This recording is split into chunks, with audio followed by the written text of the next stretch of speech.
সম্পদ, সৌভাগ্য এবং সমৃদ্ধির দেবী হলেন মা লক্ষ্মী।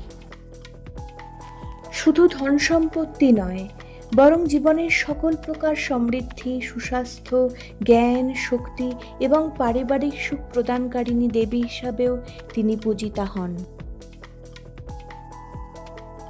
পুরাণ অনুসারে ভগবান বিষ্ণুর নির্দেশ অনুযায়ী দেবতা এবং অসুররা নিজেদের শক্তি বৃদ্ধির জন্য ক্ষীর সমুদ্র যখন মন্থন করছিলেন, সে সময় দেবী লক্ষ্মীর আবির্ভাব ঘটে।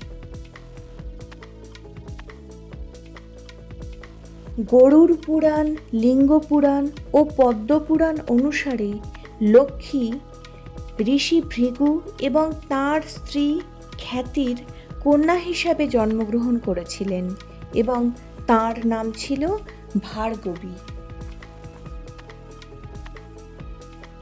লক্ষ্মী বিষ্ণুর সহধর্মিণী এবং বিষ্ণুর প্রতিটি অবতারে তিনি তার সাথেই থাকেন বলে মনে করা হয়।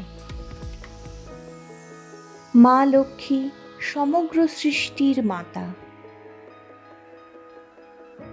মা লক্ষ্মীকে ৮টি রূপে পূজা করা হয়: আদিলক্ষ্মী, ধনলক্ষ্মী, ধান্যলক্ষ্মী, গজলক্ষ্মী, সন্তান লক্ষ্মী, বিজয়া লক্ষ্মী, বিদ্যা লক্ষ্মী, সৌভাগ্য লক্ষ্মী। অষ্টলক্ষ্মীর পূজা করলে সুখ, সমৃদ্ধি এবং সকল অভাব থেকে মুক্তি সম্ভব বলে আমাদের বিশ্বাস।